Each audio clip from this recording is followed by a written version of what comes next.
जैसे ही कपाट खोले और ठाकुर जी का जब दर्शन किया तो ठाकुर जी के जितने आभूषण थे वो थे ही नहीं। क्यों? ठाकुर जी तो रात में वहीं चक्की पर छोड़े आए थे जनाबाई के पास। और यहां सब मंदिर में भाग दौड़ होने लगी, बोले अरे ठाकुर जी के आभूषण कहाँ है, आभूषण कहाँ? और इसी समय नामदेव जी सोच रहे थे सॉल किसकी है, और अचानक से उनके मुख से निकला ये सॉल तो जना की है। सारे पुजारियों ने रुक के कहा, क्या कहा? ये सॉल जनाबाई की है? बोला हाँ। इसका मतलब आपके यहाँ जो जनाबाई है वही आकर के और यहाँ पे जो है सब चोरी करके चली गई, ठाकुर जी के सब आभूषण दे गई।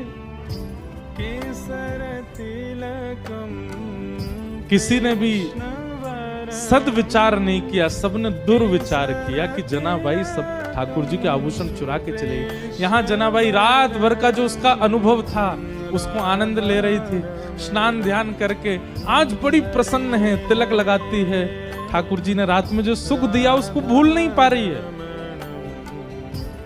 और इतने में ही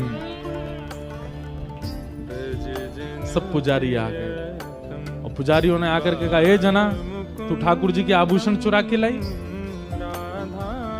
जनाबाई को अचानक याद आया, बोले अरे रात में चक्की पीसते समय आवाज हो रही थी तो उन्होंने उतार के चक्की के पास ही रख दिए थे। अब जनाबाई इतने लोगों को कैसे समझाए? प्रेम का ये स्वरूप है कि वो संख्यकों को नहीं समझाया जा सकता। अब जनाबाई बोलती कि वो आए थे, पिसवा रहे थे, कौन सुनने को तैयार होता उस समय? पुजारियों ने कहा ऐसे नहीं बताई कि ढूंढो, अंदर जाकर के सब देखा तो चक्की के पास ही ठाकुर जी के आभूषण मिल गए। ठाकुर जी की लीला कैसी विचित्र है, कभी कभी तो गुस्सा आ जाता है ठाकुर जी पे, ऐसा क्यों करते हैं ठाकुर जी? खुद ही छोड़ के गए सारे आभूषण। सब पुजारियों ने जनाबाई को घेर लिया, बोले कि इसने हमारे ठाकुर जी के आभूषण चुराए हैं, इसको दंड मिलना चाहिए।